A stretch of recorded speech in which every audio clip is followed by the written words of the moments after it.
Ay, Bueno, empezamos. vale. Bueno, hoy vamos a hablar de, más o menos a grandes rasgos, cómo es la estructura de un proyecto de investigación.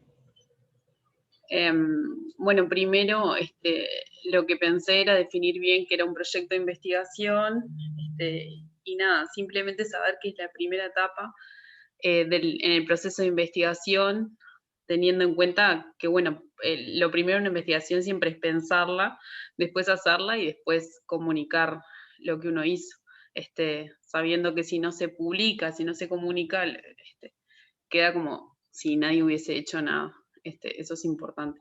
Entonces, nos va a surgir siempre una idea, vamos a desarrollar un objetivo, y vamos a ver, vamos a tratar de ver si eso es posible en términos económicos, de tecnología, de tiempo, ética.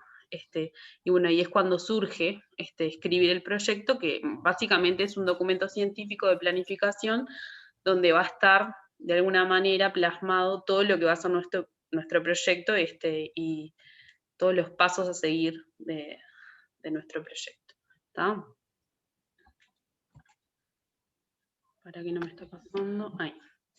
Entonces, estos van a ser más o menos los puntos que habíamos visto para tocar hoy, que son los puntos del proyecto de investigación, y tratar de desglosarlos, en algunos profundizar un poquito más y en otros pasar por arriba, porque muchas cosas ya se vieron. ¿Está?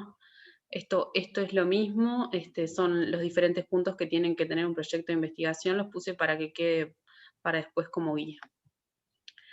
Algunas consideraciones a escribir, siempre hay que tener en cuenta que cada institución va a tener reglas o lineamientos de presentación, que eso van a diferir de acuerdo a los comités que nosotros tengamos que presentar para que se aprueben los proyectos. Pero siempre recordar que debemos que escribir siempre precisos, con claridad, y con un lenguaje que sea breve, digamos. Tampoco es, vamos a ver más o menos la extensión, pero no, la idea no es escribir un libro, sino que también sea breve.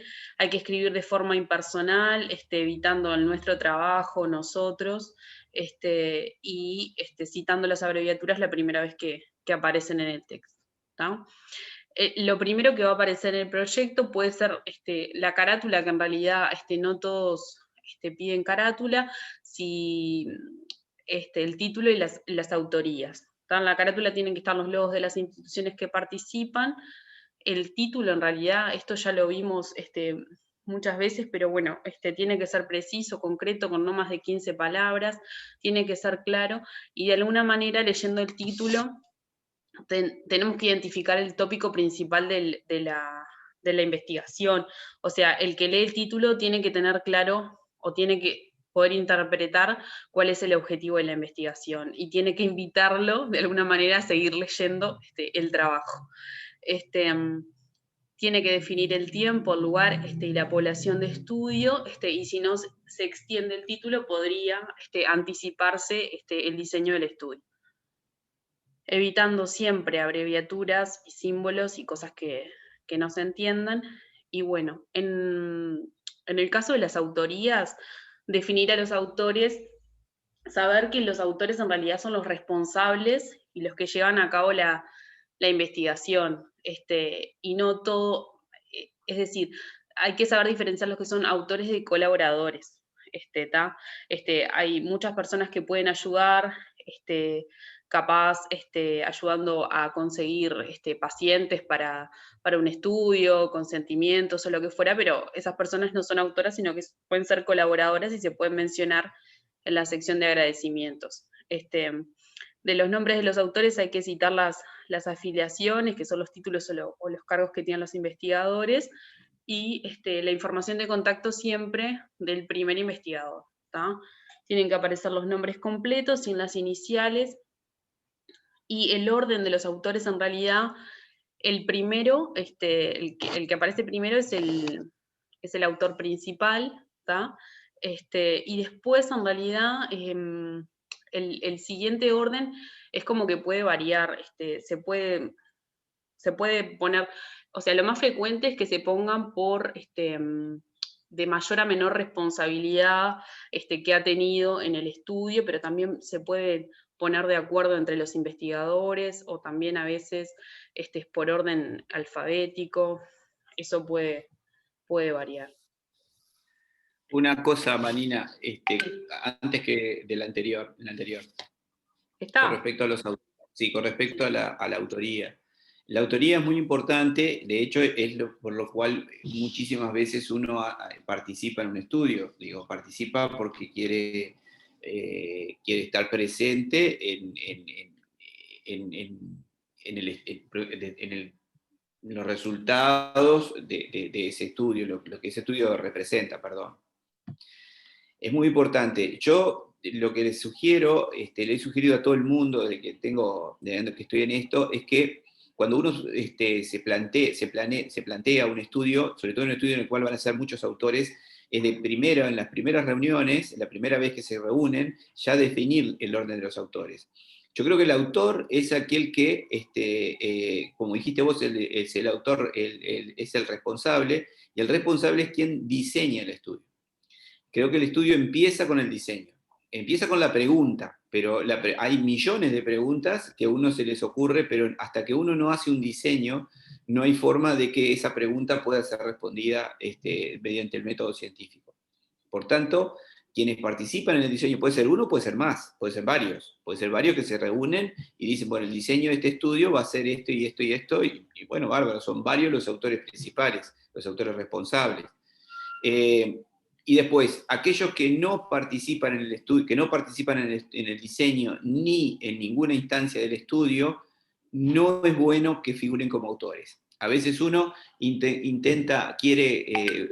le pregunta a un compañero, revisame este trabajo, y como el compañero se lo revisó, ustedes entra como autor. Yo creo que esta es una opinión muy personal, pero bueno, estamos en esta etapa y hay que dar. ¿Verdad? Creo que los trabajos son de los que los hacen. Pueden haber participado de diferentes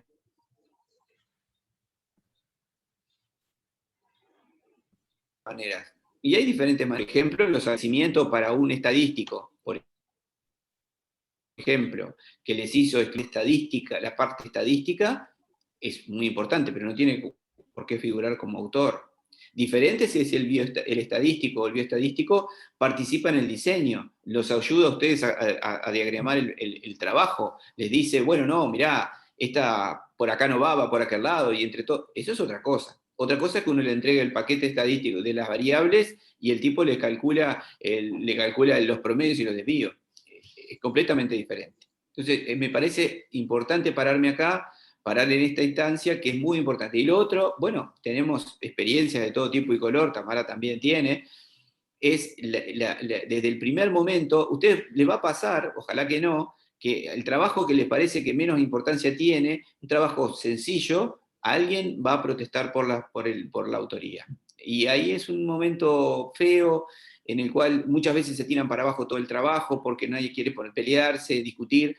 Y entonces, lo primero, hay que aclarar las autorías, para mí son los que diseñan, y después aquellos que tengan una participación mayor, por supuesto, pueden ir.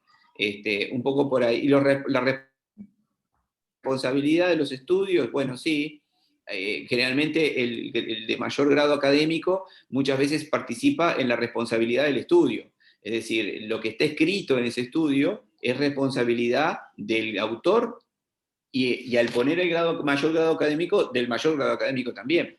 Entonces eso es una estrategia que muchas veces se usa cuando uno va a dar, cuando uno utiliza, cuando uno va a colocar autorías.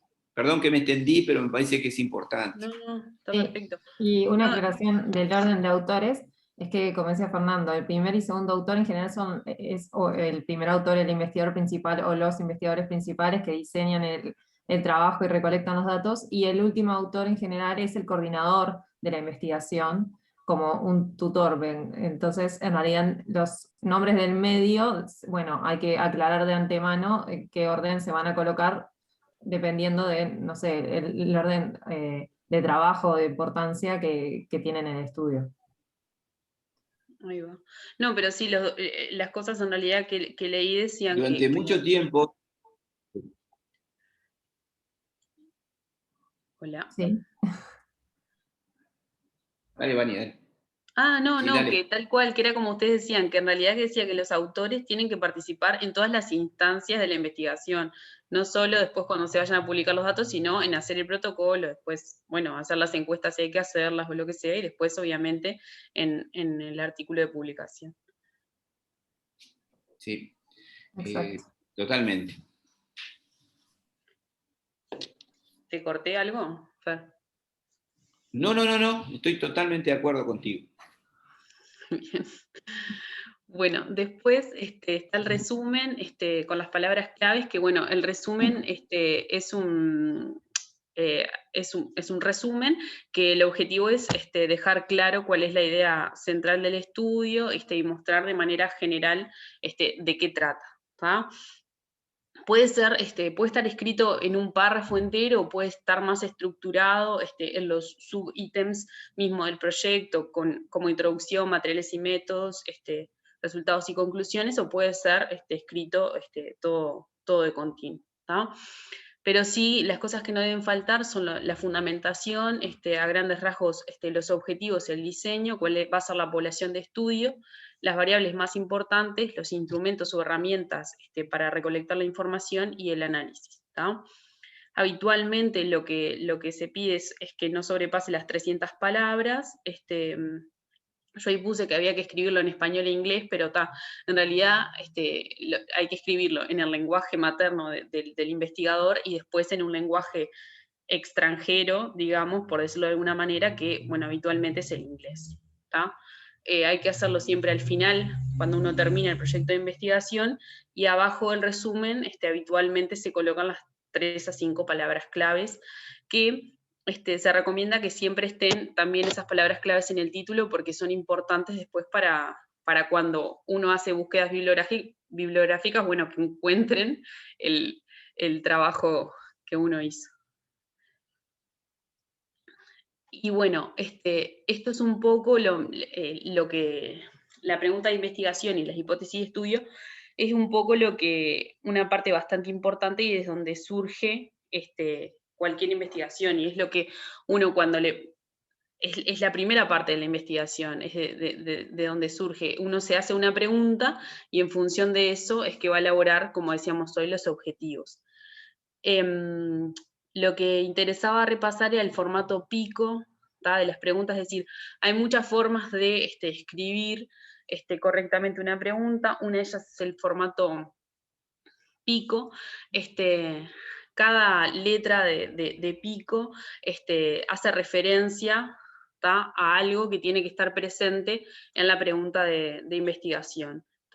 La P hace referencia al paciente o problema, la I a la intervención, la C, cuál va a ser mi elemento de comparación que puede estar, o a veces hay investigaciones donde no tengo con qué comparar por el diseño, y después el outcome o el resultado que uno busca. Entonces, por ejemplo, si uno se pregunta, yo estaba pensando hoy ejemplos de preguntas de investigación, y se me ocurrió, por ejemplo, que si uno pensara, por ejemplo, cuál es el beneficio de iniciar precozmente la vía oral en los prematuros, ¿no? Entonces, en ese ejemplo, el paciente de los problemas serían los recién nacidos pretérminos, nuestra intervención sería el inicio de la vía oral trófica, comparado con no iniciar, o sea, que se mantengan con la vía suspendida, y el outcome sería, por ejemplo, evaluar, bueno, ahora vamos a ver lo que es un outcome, pero por ejemplo la mortalidad o la evolución, etcétera, de esos prematuros.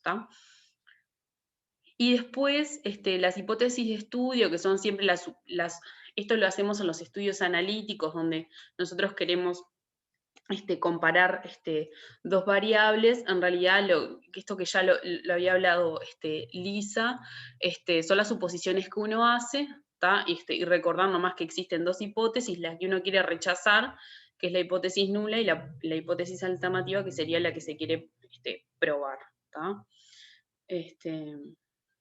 Bien. De los outcomes, que era lo que veníamos en la pregunta pico. Los outcomes en realidad son, es lo que se mide en un estudio para evaluar el impacto que tiene una intervención o una exposición en la población de estudio de nuestra investigación. ¿Tá?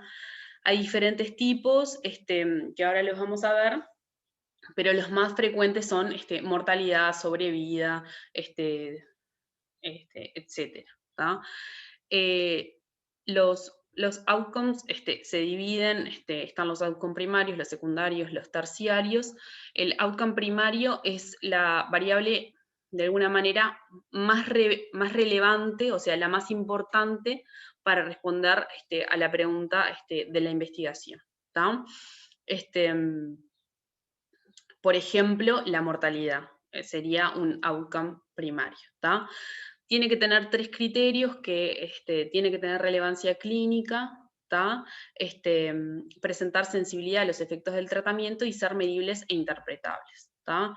Y como dice ahí, hay 6 categorías: muerte, enfermedad, malestar, discapacidad, insatisfacción y costo financiero de la enfermedad. ¿Tá? Y en realidad con Tamara trajimos un ejemplo de este estudio, en realidad, que estudia la hipotermia en niños con encefalopatía hipoxico-isquémica, donde su outcome primario fue la muerte o la discapacidad neurológica a los 18 a 22 meses de vida. ¿Tá? O sea, es el resultado primario de la investigación con una intervención. ¿Tá? Que acá la intervención sería la hipotermia, y el outcome o el resultado sería, en este caso, el primario sería la muerte o la discapacidad neurológica. Existen también outcomes de seguridad y eficacia, ¿tá? Que en esto, en realidad, simplemente decir que los ensayos clínicos aleatorizados son el mejor diseño para evaluar este tipo de outcomes, que permiten valorar si una intervención es segura, ¿tá? Y si funciona, es decir, si es eficaz, y generalmente surgen estas outcomes de seguridad y eficacia de la valoración de un nuevo agente terapéutico que previamente no estaba estudiado. ¿Tá? Entonces el objetivo generalmente de estos estudios es obtener conocimiento adicional de la eficacia y seguridad de un medicamento o intervención. ¿Tá? Y ahí hay ejemplos en esa tablita de outcomes de eficacia y seguridad en ensayos clínicos. Después también tenemos outcomes que son coprimarios y que pueden acompañar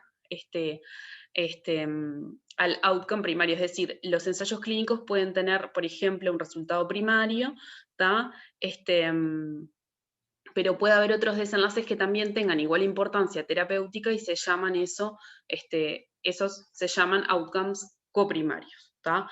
Por ejemplo, acá el objetivo de este estudio era evaluar el desarrollo neurológico de los niños que recibieron gel de destroza o placebo para la hipoglicemia en las primeras 48 horas de vida, y sus outcomes coprimarios, es decir, que acompañaron al primario de igual importancia, fueron el deterioro neurosensorial, ¿tá? Y la dificultad de procesamiento de las funciones ejecutivas, y la percepción, como dice ahí, del movimiento global. Bueno, ¿tá? En fin, es un ejemplo como para ilustrativo. Después tenemos los outcomes secundarios, que son en realidad resultados adicionales que van a ayudar a interpretar el outcome primario. ¿Tá? Y que van a o sea, lo que nos dan es información sobre los efectos terapéuticos de menor importancia, como por ejemplo efectos adversos o tolerabilidad. ¿Tá? Y que pueden ser un puntapié para después que se desarrollen otras investigaciones y que esos sean outcomes, por ejemplo, primarios. ¿Tá? En el ejemplo del estudio de la encefalopatía, en realidad, durante la hipotermia de estos niños, en realidad lo que se buscaron también y que fueron definidos como outcomes secundarios fueron las arritmias cardíacas, la acidosis, la trombosis o hemorragias. ¿Tá? Bien. Y después tenemos los outcomes que son terciarios, que son los de menor importancia, ¿tá? Y bueno, en el caso de la hipotermia, los ejemplos que podemos citar como outcomes terciarios son, por ejemplo, la parálisis cerebral, ¿tá? La disfunción cognitiva, la disfunción visual, la disfunción auditiva, ¿tá? O sea, el primario era la muerte o la discapacidad intelectual, y estos de alguna manera son los que se desprenden y que conforman el primario, ¿no? La parálisis cerebral, la disfunción cognitiva, la disfunción visual y auditiva, ¿tá? Bueno, después también tenemos los outcomes simples, ¿tá? Es otra clasificación, en realidad es que son estudios que en realidad miden únicamente un resultado, por ejemplo, muerte asociada al uso de una medicación, por ejemplo, o outcomes que son combinados, ¿tá? Que muchas investigaciones utilizan outcomes combinados en donde se incorpora más de un elemento. Entonces, por ejemplo, lo que se hace es que si, al ser combinados, si ocurre alguno de ellos, por ejemplo, muerte o desarrollo neurológico alterado, si ocurre alguno de ellos primero, eso se toma como que se llegó al outcome primario, ¿tá? Y muchas veces se utilizan estos outcomes combinados porque lo que hace es, de alguna manera, que, como dice ahí, exista más de un posible beneficio de tu intervención, ¿tá? Entonces, o sea, lo que busca mostrar es eso. Entonces, ante que aparezca cualquiera de ellos, ya se establece como que se llegó al outcome primario, ¿tá? En nuestro ejemplo, en realidad, de la encefalopatía hipoxicoisquémica, el outcome combinado primario fue muerte o discapacidad neurológica, a los 18 a 22 meses de vida. Entonces, cada vez que alguno de los pacientes presentaba alguna de estas dos, se contabilizaba como que presentó el outcome primario. Bueno, las ventajas de los outcomes combinados son que, bueno, se suman los eventos que aporta cada uno de los componentes, que además lo que permite sobre todo es disminuir el tamaño muestral, ¿tá? Lo que también acorta la duración y los costos de los ensayos clínicos. Y bueno, y como precauciones es que muchas veces la interpretación de los resultados pueden ser engañosa. Por ejemplo, si la intervención reduce la ocurrencia de un resultado compuesto, en realidad no significa necesariamente que reduce la ocurrencia de todos los componentes. O sea, capaz que reduce el outcome primario, pero no reduce el déficit cognitivo, el visual o lo que sea que conformen los combinados, sino que también hay que ir a ver no solo el outcome primario, sino también de los otros que están compuestos.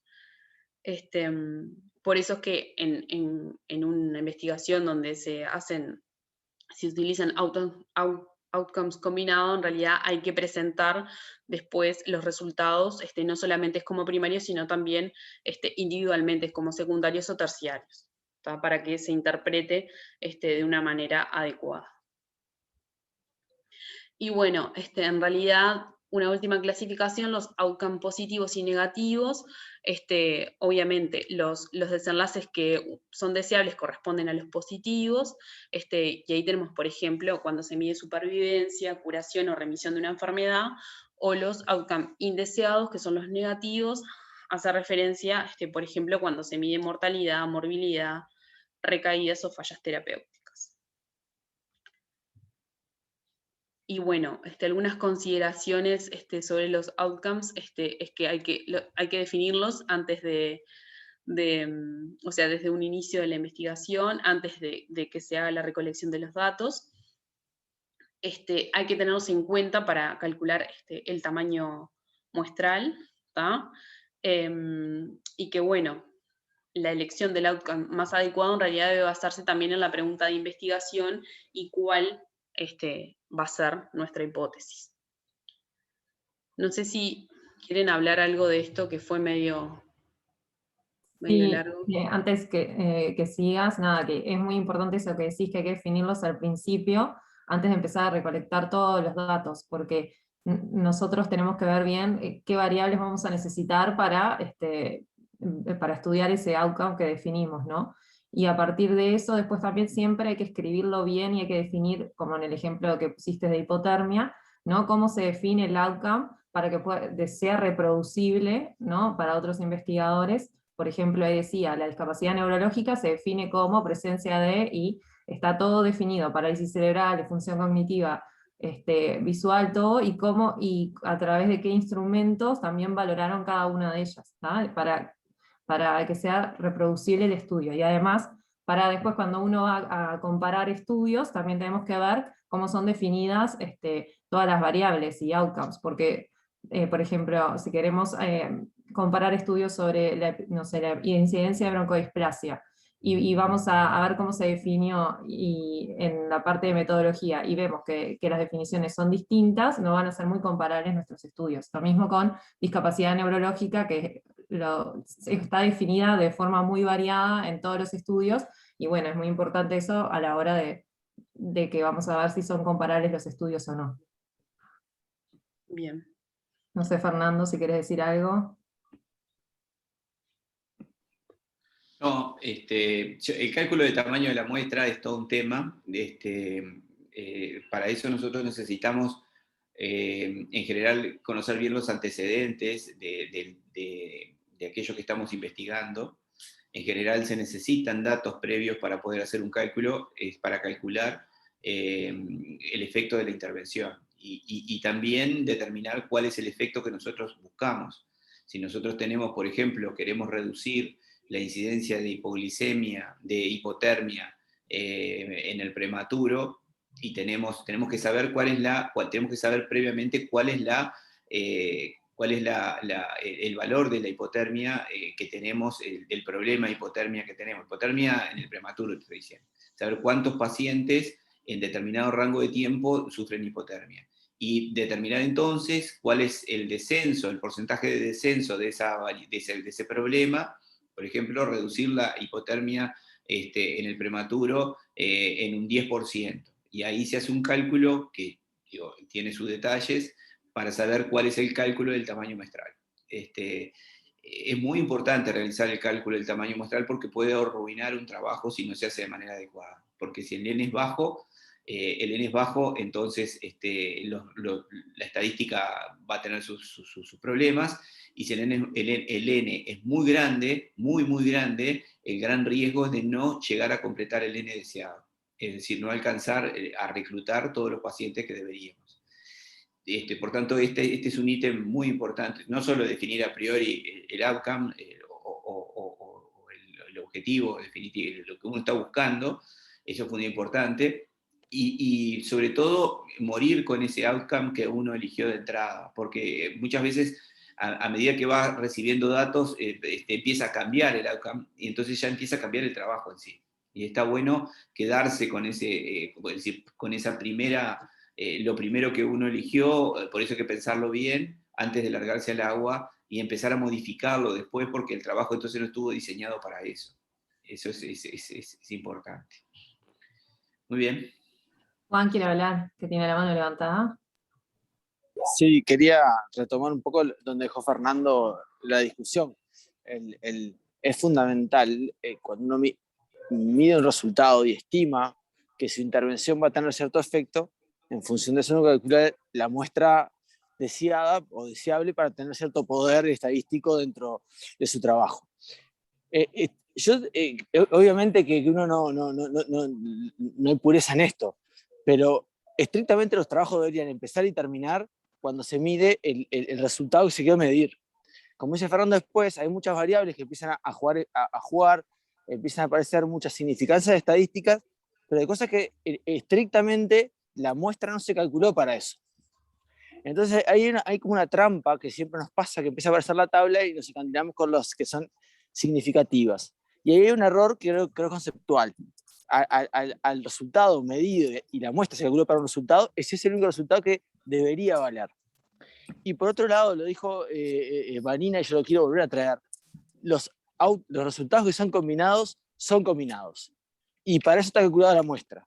Si uno después los desagrega, por ejemplo, lo hace primero si es muerte y discapacidad, es muerte y discapacidad. Después uno no puede calcular muerte por un lado y por otro discapacidad, y después la discapacidad sacarla de moderada, severa, leve. No está diseñado para eso. Entonces me parece que ahí siempre hacemos una trampa, sacamos conclusiones que no son estrictamente válidas y después quedan ahí en el tintero y todos las repetimos como loros. Entonces me parece que cuando uno se desayuna estas cosas, ya lo mira de reojo, este tipo de cosas, y ya se las ve venir. Digo, pero me parece importantísimo lo que plantearon los dos, me parece que esa es la línea de pensamiento. La muestra se calcula para un resultado dado. Para los otros resultados no está calculada la muestra. Entonces hay que ser muy cuidadosos en eso. Bárbaro. Buenísimo, Juan. Bien. Entonces, seguimos con las partes del proyecto. Después de la hipótesis y la pregunta, la introducción. La introducción en realidad lo que muestra son lo que tenemos que plasmar en realidad son los antecedentes y la justificación, ¿tá? O sea, tenemos que de alguna manera demostrar en qué está ese tema que nosotros vamos a investigar, o sea, qué se conoce hasta ahora, qué es lo que falta por investigar, y bueno, para eso obviamente hay que hacer una búsqueda bibliográfica, y hay que citar de alguna manera las referencias que sean más relevantes, ¿tá? Entonces, desde ese punto, ¿no? Que partís desde qué es lo que se conoce, qué es lo que falta, yo pienso, bueno, lo que puedo hacer o cuál es mi problema, y de ahí de alguna manera me da el puntapié para poder fundamentar cómo es que se justifica que yo haga mi investigación, o sea, cuáles son los beneficios que aportan mi investigación o sea, a diferentes niveles, por ejemplo, de conocimiento médico, a nivel social, bueno, lo que fuera, ¿tá? O sea, cuál es el impacto que va a tener mi investigación y si se justifica. Entonces, de alguna manera hay que responder por qué se eligió el tema que se eligió y por qué es importante. Entonces, acá en realidad esto es bastante largo, pero es más o menos cuáles son las preguntas, ¿tá? Y las cosas que hay que ir respondiendo cuando uno hace una introducción, ¿tá? Después tenemos los objetivos, que los objetivos son lo que van a guiar el desarrollo de nuestra investigación, se dividen en generales y específicos. El general, en realidad, lo que tenemos que mostrar es cuál es la contribución de nuestra investigación a la teoría, al conocimiento, ¿tá? ¿Para qué hago la investigación? Y en los específicos es como un desglosamiento del objetivo general, o sea, cómo voy a llegar a mi objetivo general, como los logros intermedios, ¿tá? Y para eso deben seguir un orden metodológico, mis objetivos específicos, para poder lograr el general. Después tenemos la metodología, ¿tá? Que de alguna manera lo que intenta plasmar es cómo fue que se hizo el estudio, ¿tá? Y tiene que ser, o sea, tenemos que poner todo lo que dice ahí, el diseño, la población, ¿tá? La muestra, cuáles son las variables, cómo las voy a estudiar, cómo voy a recolectar los datos, con qué instrumentos y después cómo lo voy a analizar, porque lo más importante es que esto sea reproducible, o sea, que si otro en otro lugar quiere hacerlo, pueda hacerlo y que llegue en principio a los mismos resultados. Entonces, del diseño, en realidad, es qué estrategia voy a utilizar yo para lograr mi objetivo, ¿tá? O lo que quiero, a lo que quiero llegar. Entonces, el diseño se elige en función de eso, de cuáles son los objetivos que tengo y los recursos que tengo, ¿tá? Acá a grandes rasgos, esto ya lo vimos, los diseños de estudio se clasifican, hay diferentes formas de clasificarlos, según los objetivos se clasifican en descriptivos y analíticos. Los descriptivos son los que buscan describir cosas, características, por ejemplo, de una población determinada, ¿tá? Sin ninguna hipótesis de relacionamiento de una o más variables. ¿tá? Que esos serían los analíticos, que busca relacionar dos o más variables, ¿sí? Después, según la participación del investigador, están los observacionales, que son estos estudios descriptivos y analíticos, donde el observador se remite a describir o probar la relación entre dos variables. O los experimentales, en donde el investigador interviene, ya sea con una medicación, o con un tratamiento específico, lo que fuera. Y después, según el criterio temporal, en transversales, ¿tá? Que son los que, la clásica, ¿no? Que se dice que sacan una foto en un momento determinado, se analiza un momento determinado, y después los longitudinales, que se siguen el tiempo para adelante, que son los prospectivos, que pueden ser de corte único, o sea, un grupo de pacientes, o de cortes, varias cortes de pacientes, o los retrospectivos, que son los casos controles, y los de corte histórico. ¿Tá? Este cuadro me pareció que está bueno, que más o menos, bueno, ¿qué es lo que quiero yo? Buscar, conocer la prevalencia. Bueno, lo mejor, como dice ahí, es el tipo de estudio, es un estudio transversal. Para conocer la incidencia, los de corte. Para evaluar riesgo, los de cortes y los de casos controles, ¿tá? Y bueno, después están los otros ejemplos, ¿tá? Pero está bueno.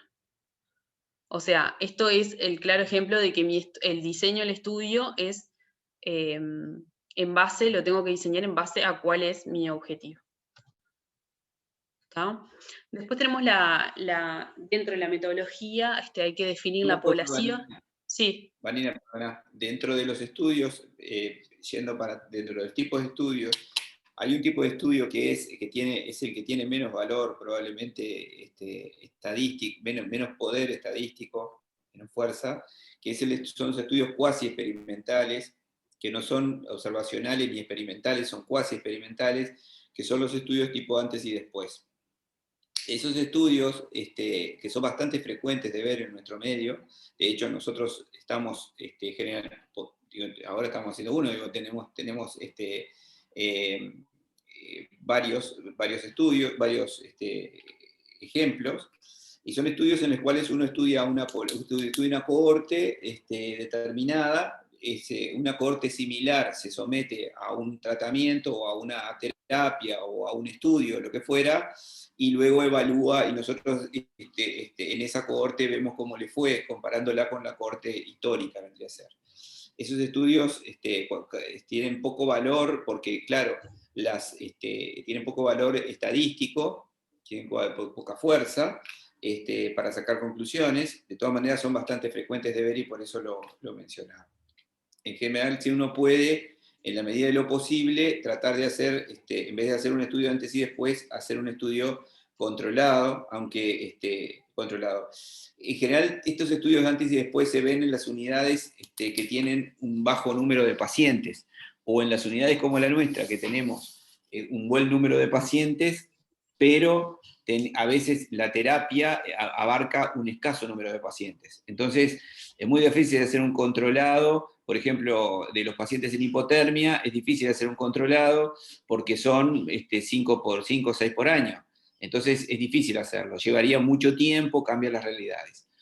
En cambio, uno agarra 5 años antes de ponerle tal cosa y 5 años después y hace una evaluación de cómo le estuvo yendo. Simplemente para agregar ese que creo que había quedado ahí medio perdido. Bien. Bueno, tenemos que definir obviamente la población, que es la que nosotros deseamos que se extrapolen en principio los resultados de nuestra investigación, y de esa población, que pueden ser, por ejemplo, los recién nacidos o los prematuros, vamos a tomar una muestra, que es como un subconjunto de toda esa población, ¿tá? O sea, la muestra es donde vamos a nosotros hacer nuestra intervención, o los recién nacidos que vamos a describir o observar, es decir, los que vamos a estudiar, ¿tá? Bueno, en realidad acá ahora vamos a dar a grandes rasgos los tipos de muestreo. Y también tenemos que definir, para decir nomás, tenemos que definir cuando hablamos de la muestra los criterios de inclusión y exclusión, que obviamente no deben ser opuestos. Es decir,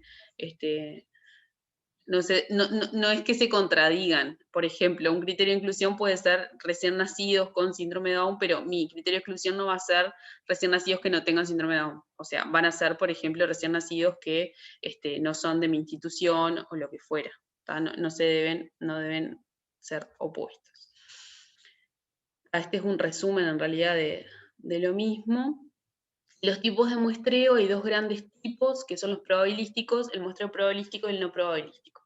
El probabilístico o aleatorio es aquel que después yo, con este tipo de muestreo, voy a poder de alguna manera extrapolar mis resultados a la población general. Y los otros, en realidad, el no probabilístico, estrictamente yo no voy a poder hacer eso porque mi población, como es un muestreo que no es aleatorio, mi población en general no va a tener no va a ser representativa, ¿tá?, en cuanto a las características que la población general. Como ustedes ven, hay varios tipos de muestreo dentro de cada uno. Dentro del probabilístico tenemos el muestreo aleatorio simple,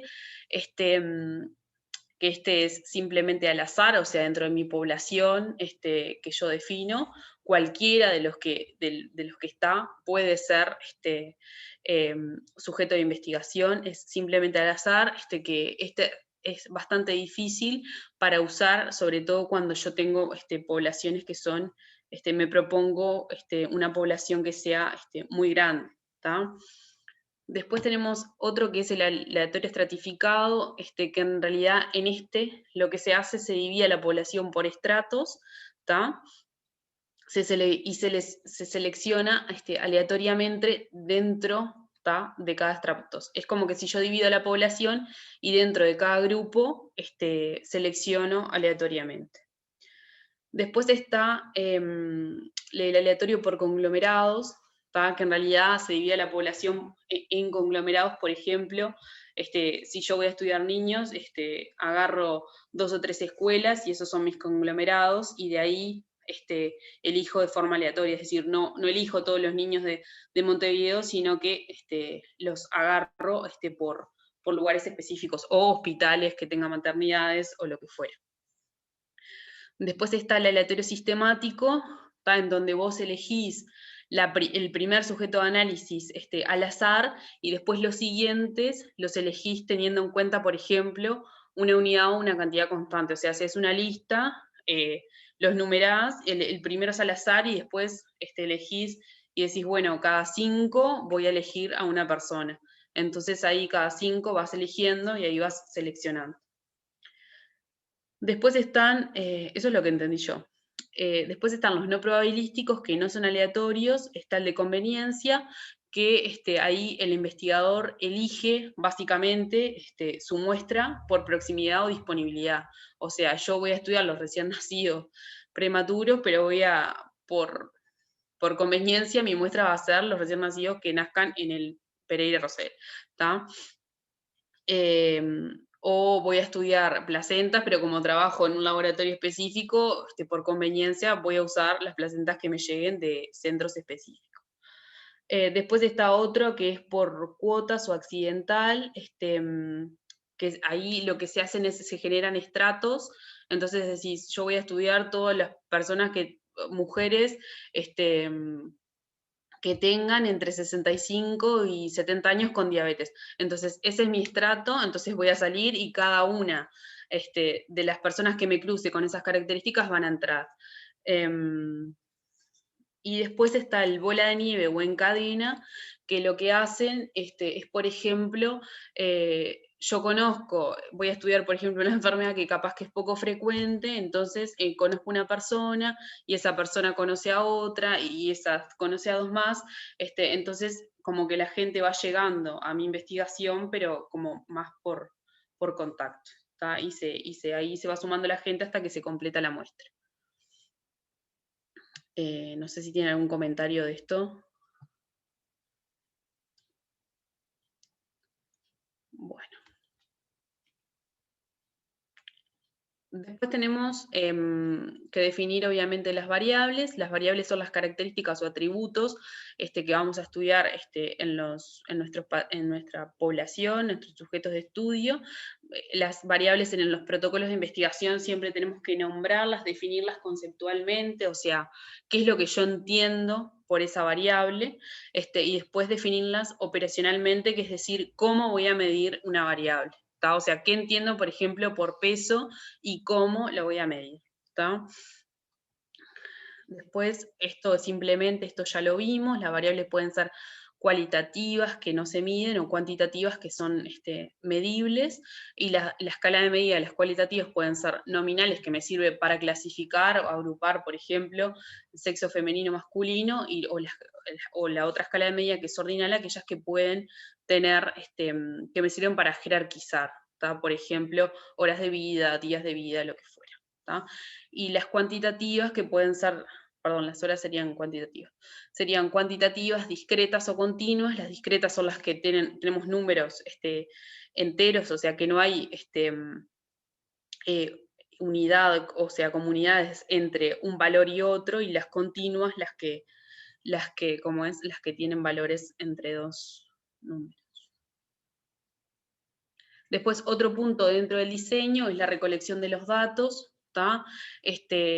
Y bueno, en realidad ahí lo más importante que nosotros tenemos que identificar en nuestro protocolo es cómo va a ser cuál es el procedimiento que vamos a elegir para recolectar los datos y cuál va a ser nuestro instrumento de recolección de datos. De esta manera, en realidad, siempre nosotros lo que tenemos que hacer es, si tenemos, por ejemplo, elaborado un cuestionario o lo que fuera, ponerlo después en los anexos, pero que quede claro a los instrumentos, sobre todo para que esto después sea reproducible. Después, y creo que es lo último, de la metodología, el análisis estadístico, que ahí nosotros en nuestro protocolo lo que vamos a tener que escribir, cuáles van a ser las pruebas estadísticas que vamos a usar. Y después, además, lo que queríamos agregar en esto, que en realidad no es parte del protocolo, pero queríamos ver un poco, es después cómo vamos a planificar, nosotros poner los resultados y vamos a ver algo de tablas y gráficas. ¿tá? Entonces, el análisis estadístico, esto ya lo vimos, lo vio Lisa en realidad, básicamente se dan 3 etapas. En la primera etapa es la comparación del efecto entre los grupos. Acá en realidad lo que queremos ver es cuáles son las pruebas que después vamos a usar para analizar los datos, ¿tá? Las pruebas estadísticas que tenemos para comparar los grupos, ¿tá? A grandes rasgos tenemos las pruebas paramétricas y no paramétricas que dependen de cómo se distribuyen las variables, ¿tá? Si se distribuye normal se usan las paramétricas, y si no distribuye normal se usan las no paramétricas, ¿tá? Otra cosa importante es que para variables que son categóricas, las pruebas estadísticas que vamos a usar para muestras pequeñas es el test de Fisher, y para muestras grandes es el chi cuadrado, ¿tá? Y para las variables, en realidad de escala continua, ¿tá? Se distribuyen normalmente, y si tenemos más de 2 medias a comparar, usamos el test de Student, y si son, si son 2, el test de Student, y si son 3 o más, el ANOVA, ¿tá? Que es el análisis de la varianza. Y si no distribuyen normal, ahí hay otras que son las no paramétricas. Ahí está la Mann-Whitney y otras más que son en realidad más raras, por lo general no se usan tanto. Después, el segundo paso es la correlación entre la variable independiente y el efecto, y acá es simplemente repasar cómo se determina en realidad el coeficiente de relación, dependiendo de si la variable distribuye normal o no, se usa el de Pearson, el coeficiente de correlación de Pearson, o el de Spearman, y bueno, que pueden ir desde 1 hasta 0, y ahí se ve si la correlación entre la variable independiente o el efecto es positiva, negativa, o si no hay correlación lineal. esto es lo mismo. La regresión lineal en realidad se usa para determinar el grado de asociación entre una variable independiente y una dependiente, ¿tá? Y puede ser simple o múltiple. En la simple, en realidad, lo que se analiza es la relación entre dos variables cuantitativas que distribuyen normalmente, ¿tá? Y se ve esa relación lineal. Y en la múltiple se relacionan dos o más variables independientes a una dependiente que se hace por ecuaciones.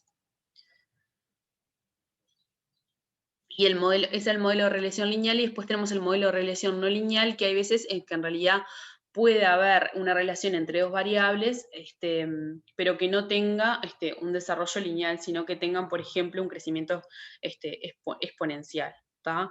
Y después, para eso hay diferentes fórmulas de regresión no lineal, que son la regresión exponencial, la potencial y la parabólica.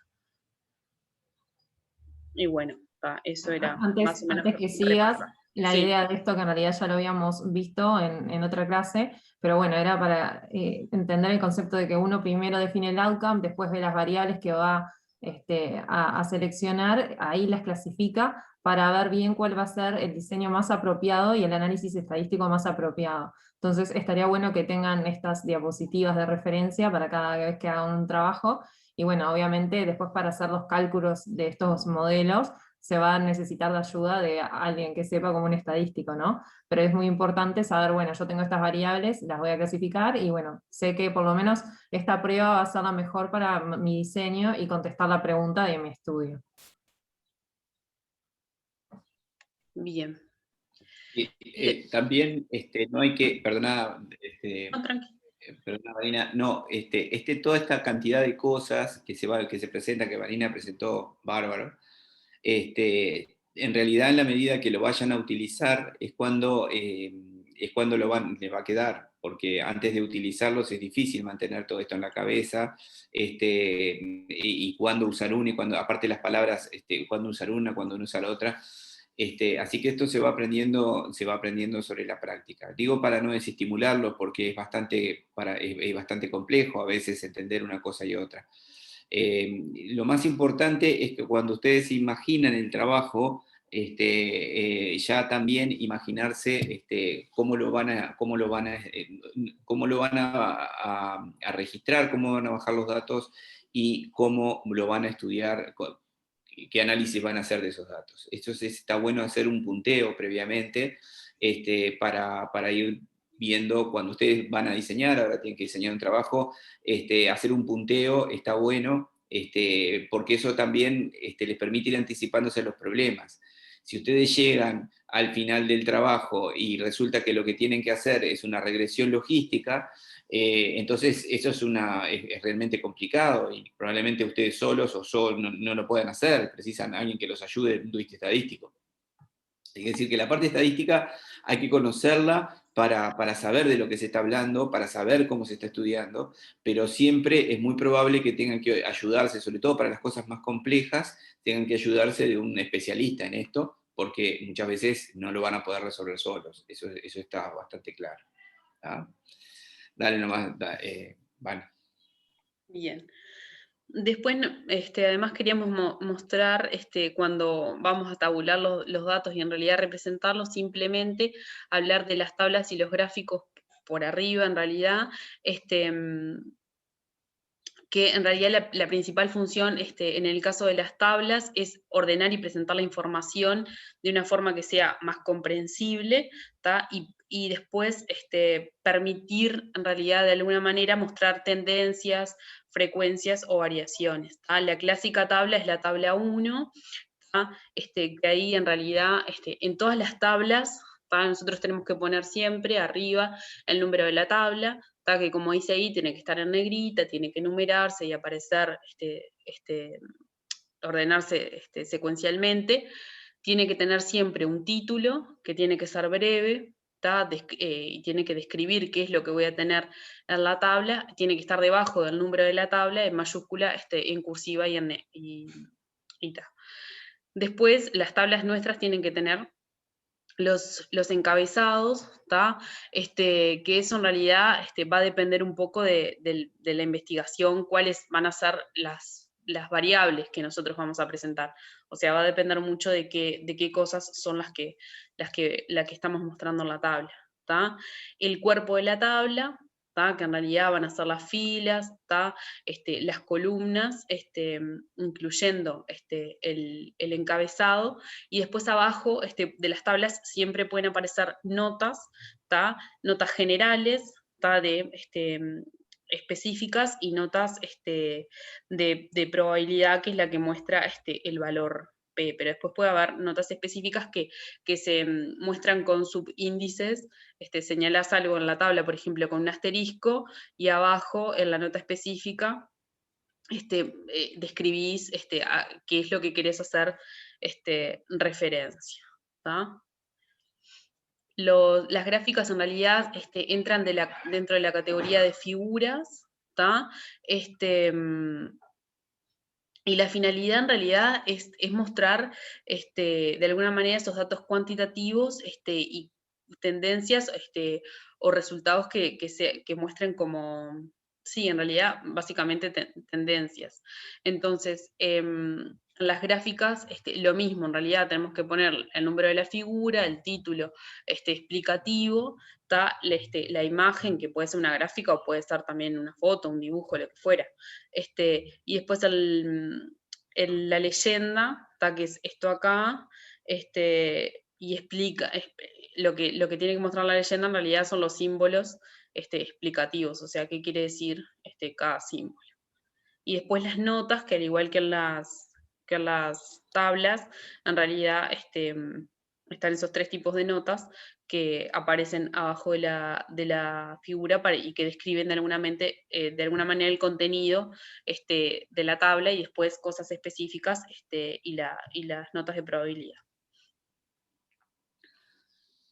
Bien, y ahí finalizaríamos la parte de metodología del proyecto. No sé si quieren agregar algo de la tabla 1 o de las gráficas. No, quería aclarar que en realidad la idea era mostrar cómo preparar el proyecto para empezarlo, pero bueno, porque una vez que está, digo, las tablas van a aparecer luego de que tengamos los resultados, pero bueno, queríamos mostrar un poco cómo eran las tablas y figuras más importantes, más que nada la tabla 1, que es la que tienen todos los trabajos, ¿no? Que en general son las características de la muestra, y bueno, también para que les sirva para la presentación de las propuestas que van a hacer en los viernes siguientes. Claro, esto no va en el proyecto que uno presenta. Todo trabajo. No, claro, esto ya va cuando estás analizando los resultados. Es la forma de mostrar el análisis de los resultados. Exacto.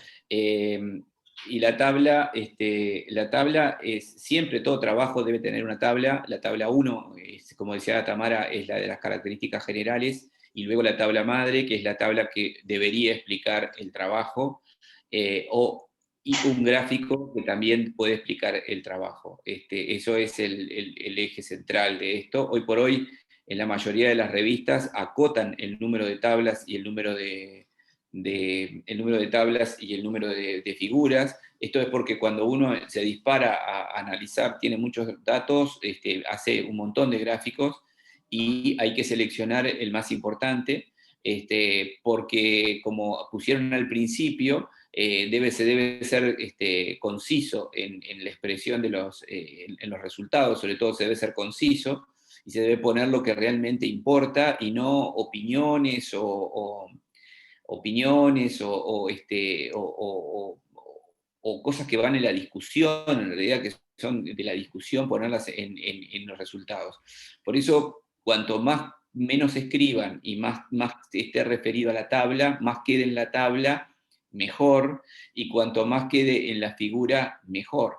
Lo otro es que si un resultado lo expresan a través de la tabla, no es necesario expresarlo a través de la figura, aunque sea, uno elige qué es lo que mejor representa lo que está mostrando, la figura o la tabla. En general, la tabla agrupa una cantidad de datos, una importante cantidad de datos, y la figura resalta el dato que ustedes quieren mostrar. Esa es un poco la diferencia entre una y otra. Mostrar una figura que tiene chiquicientos puntos probablemente no Y si citas variables, probablemente no muestren lo que quieren mostrar. Y mostrar una tabla que solo tiene 2 variables y 2 columnas, probablemente sea lo que más traduzca la información. Así que eso después pasa por el arte de ir diseñando. Lo más lindo es cuando les aparece la tabla, y lo más lindo cuando tienen la figura hecha, sin duda. Todos los que han hecho esto saben que es así. Y hay que perder tiempo en esto porque es el centro del trabajo, en realidad, de cómo uno va a mostrar el trabajo, va a mostrar los resultados que tuvo.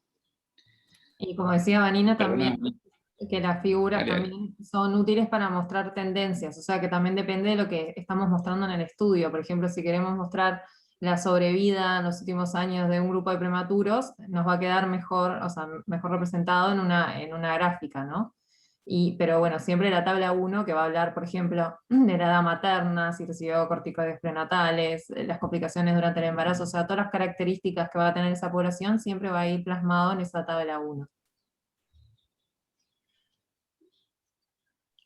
Y bueno, no, y aclarar nada más que las gráficas en realidad dependen de qué características tiene la variable, qué gráfico voy a usar, que eso fue lo que habló Nacho la clase anterior. Bueno, después de la metodología, en realidad hay que planificar un cronograma, que en realidad básicamente hay un ejemplo, pero lo que hay que mostrar son las fases del estudio y la investigación, y más o menos cuál es el tiempo estimado de duración de cada una de esas fases, con una secuencia que debe ser lógica cronológicamente, ¿tá? Después también el presupuesto, esto es importante, sobre todo por si hay estudios que requieren obviamente financiamiento, la mayoría, pero hay que estimar los costos. Ahí hay un ejemplo también de recursos, tanto recursos materiales, transportes, libros que se puedan llegar a utilizar, lo que fuera, software específicos, es decir, hay un montón de cosas que pueden entrar dentro de este ítem de presupuesto. Bueno, después tenemos el punto de la ética, que es no menor. Tenemos que saber que todos los trabajos que impliquen seres humanos, o sea que la mayoría de nuestros trabajos que vamos a hacer como residentes o después en el Pereira van a tener que pasar por el comité de ética. Cada institución tiene un comité de ética, y en nuestro trabajo tiene que constar que esa investigación fue aprobada por el comité de ética, ¿tá? Obviamente debemos hacer valer los principios clásicos de la Declaración de Helsinki, de beneficencia, no maleficencia, respeto y justicia, ¿tá? Nuestra investigación tiene que tener un beneficio, ¿tá? Tienen que tratar de ser inocua para nuestros sujetos de investigación. Cada uno de los sujetos de investigación tiene que firmar un consentimiento informado, de forma libre y autónoma, y hay que tratar de incluir a todos los grupos de la población, evitando las restricciones, ¿tá? El consentimiento informado, clásicamente, se dice que tiene que ser libre, ¿tá? E informado, oral y escrito, ¿tá? Y en caso de menores de edad, que es la mayoría de nuestra población, va a requerir el consentimiento de los padres, ¿tá? O después, si son más grandes, obviamente, de los niños o adolescentes, ¿tá? Y lo tenemos que anexar en nuestro protocolo de investigación. Entonces, acá hay algunas cosas que... Con respecto a esto... bueno, termina. No, simplemente quería decir cuáles son las cosas que deben estar en el consentimiento informado. Tienen que estar explicitados los beneficios y los riesgos, cuáles son los objetivos y el propósito de nuestro estudio y cuánto va a durar. Si existe un procedimiento experimental, tiene que estar explicado con un lenguaje obviamente que sea entendible qué es lo que vamos a hacer, cuáles son los riesgos potenciales que pueden existir, cuáles son las cosas, si estamos estudiando algo nuevo, cuáles son los métodos alternativos disponibles que existen, ¿tá? Tiene que dejarse claro que se puede retirar del estudio en cuanto se desee. Una de las cosas más importantes también es que la confidencialidad se va a mantener de la información de los participantes. Y bueno, después hay otras cosas que deben estar también. No sé, Fer, ¿qué querías decir?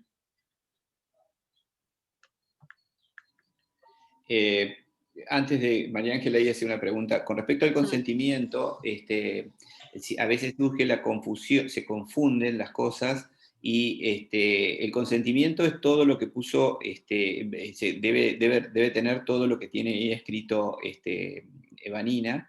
Y dentro de todos estos ítems, tal vez el más importante, sobre todo para los... Una cosa es el consentimiento para los trabajos prospectivos y otro para los retrospectivos. Todos los trabajos, tanto prospectivos como retrospectivos, tienen que tener consentimiento informado si quieren pasar por el comité de ética. Si no, no tienen que tener consentimiento si quieren pasar por el comité de ética. Los trabajos retrospectivos, en general, hay algunos trabajos retrospectivos que no puede hacerse consentimiento porque son trabajos extraídos, los datos están extraídos de una base de datos, y la base de datos y los pacientes, los involucrados, no pueden ser contactados. Entonces, en esos casos, que son la mayoría de los trabajos que hacemos acá en el Pereira, en recién nacidos por lo menos, lo más importante ahí es cómo van a mantener la confidencialidad. Es decir, cómo se va a establecer la confidencialidad y cómo se va a mantener. Y para esto es necesario destacar de que los datos van a ser manejados por una persona, por el investigador responsable o quien ella indique. Esos datos van a ser codificados de manera de separar la identidad del paciente con el dato que van a estudiar, y solamente esa responsable va a tener acceso a la unión de estos dos aspectos. Esto se escribe de manera adecuada, de manera sencilla, y entonces los comités lo entienden y fallan en general a favor de que se lleve adelante el estudio. Si no hay si no pasan por un comité de ética, prácticamente ninguna revista que maneje casos clínicos o trabajos clínicos se los va a autorizar o los va a dejar pasar. Eso es así. Y finalmente, no hay que confundirse el consentimiento, lo que uno escribe para el consentimiento, con la información para los padres. La información, en general, es conveniente hacerlos separados, hacer una hoja que es una hoja en la cual va la información para los padres, que los padres se lo pueden quedar y no tienen por qué firmar esa hoja, y lo que sí deben firmar es la hoja del consentimiento. Es decir, hacer una hoja especial para el consentimiento. A veces, a mí me pasó, y con Beatriz Ceruti, que estuvo muchísimos años, no sé si nos sigue estando en el Comité de Ética acá en Pereira, de devolvernos los trabajos porque lo que le enviábamos era la hoja de información para los padres firmada por los padres, y eso no es así. Tiene que estar explícitamente lo que acaban de describir Marina en este diapo y en el anterior. Eso es lo que va para el Comité de Ética. Y cuando se les pide consentimiento para una intervención, deben incluir todos los pacientes que entran dentro de la intervención. Es decir, si no, el paciente se pierde, literalmente. Con respecto a lo que pone María Ángeles planteaba en los lugares donde no hay comité de ética de investigación, ¿a quién se refiere? Bueno, en el caso del interior, donde los hospitales o los centros no tienen comité de ética de la investigación, en el caso de la FEMI, la FEMI refiere o refería hasta hace poco al Sanatorio Americano, al Comité de Ética del Sanatorio Americano. Refería el estudio a ese lugar. En el caso de salud pública, de Facultad de Medicina, si es por Facultad de Medicina, puede referirse directamente a Facultad de Medicina. Facultad de Medicina tiene un comité de ética de la investigación que va a analizar el trabajo, y en el caso del Ministerio de Salud Pública, ahí está el Comité Nacional de Ética de la Investigación, comité de, si bien digo, que en ese caso en general refiere lo que le mandan los otros comités, pero también hay una posibilidad ahí para volcarlo. Yo lo que sugeriría que si es a través de Facultad de Medicina, facultad, y si es a través y si no, en la FEMI, estoy seguro que refería, porque yo estuve en el Comité de Ética de Investigación de la FEMI, refería al Sanatorio Americano, que centralizaba un poco todo y se hacía cargo. No sé si lo sigue haciendo, pero era así hasta no hace mucho. Bárbaro. Bien. No sé cómo estás de tiempo, cómo estás de presentación, Marina. ¿Tenés Ya mucho por estamos delante? terminando. No, Perfecto. Lo que queda es lo de las referencias bibliográficas y cómo hacer el trámite en nuestro hospital. Las referencias bibliográficas, bueno, nada, debemos en cada proyecto, cuando armamos, tenemos que citar más o menos 10 referencias de libros y más o menos 20 revistas, es lo que recomendaban los artículos que leímos. Y la mayoría, más del 50% tendrían que ser de los últimos 5 años, aunque se podrían aceptar algunas publicaciones clásicas. Bueno, el estilo Vancouver es el que más se utiliza. Yo acá traje ejemplos. En realidad, por ejemplo, si nosotros queremos citar un libro, primero tienen que ir los autores, después el título del libro, la edición, dónde se publicó, la editorial y el año, ¿tá? Y ahí hay un ejemplo, ¿tá? Si es un capítulo o un volumen del libro, ¿tá? Después de la editorial y el año ponemos las páginas y el volumen, ¿tá? Acá tenemos ejemplos de cómo citar capítulos de libros también.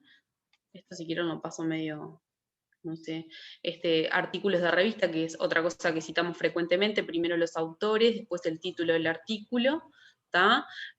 La abreviatura internacional de la revista, el año, el volumen, ¿tá? Y después las páginas que utilizamos, ¿tá? O sea, las páginas en realidad de la revista donde está el artículo. Y después acá hay otros ejemplos de, por ejemplo, cómo citar actas de congresos o conferencias o comunicación.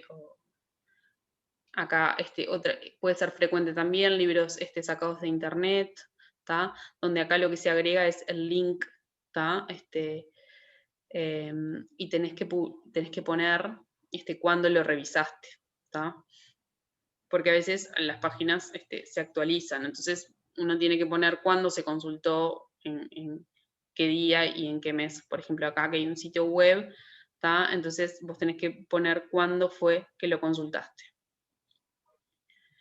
Bien, después otro sector rápidamente del proyecto tienen que irle los anexos, que acá en realidad lo que vamos a poner es, si nosotros usamos alguna entrevista, alguna encuesta, lo que fuera, como método de recolección de datos, hay que adjuntarlo, y el consentimiento informado. Y bueno, y en nuestro hospital en realidad tenemos un comité de investigación, un comité de ética, este es el mail, por si tiene alguna duda, para mandar un trabajo de investigación, lo primero que tenemos que hacer es registrarlo, registrar nuestro protocolo en el Ministerio de Salud Pública, que nos va a dar un número, como de número de consulta, no sé cómo decirlo, y después tenemos que juntar todas estas cosas, que es el aval de la cátedra, 3 copias de nuestro proyecto, consentimiento informado y la hoja de información al paciente, y una copia de nuestro proyecto en un pendrive, y cuando tenemos todo eso, lo tenemos que llevar a la dirección del hospital, que está en el 7º piso de ginecología, y ahí va a quedar para el aval. Y un dato interesante es que se reúnen todos los martes de cada mes, los segundos martes. Así que, bueno, nada, es eso en realidad. Buenísimo, buenísimo. Con respecto a la bibliografía que pasaba Vanina, está bueno, hay una cosa que debe estar, es la revisión a nivel local de la existencia de antecedentes bibliográficos de lo que están trabajando. Si ustedes están trabajando, por ejemplo, en hipotermia, tienen que revisar qué es lo que hay publicado en nuestra región, en nuestro país, después en la región y después en el mundo entero. No, es bastante complejo que lo llamen por teléfono porque los van a llamar o le van a pasar un mensaje, un mail, diciendo que no citaron el trabajo que ellos publicaron en tal año, en tal fecha, o a veces uno pone no hay datos en el país, no sé qué, eso hay que evitar que eso ocurra. En segundo lugar, es decir, hacer la revisión no solo de los datos de las revistas que están en inglés, sino que están en español, y dentro de las que están en español, la de nuestro país y nuestra región.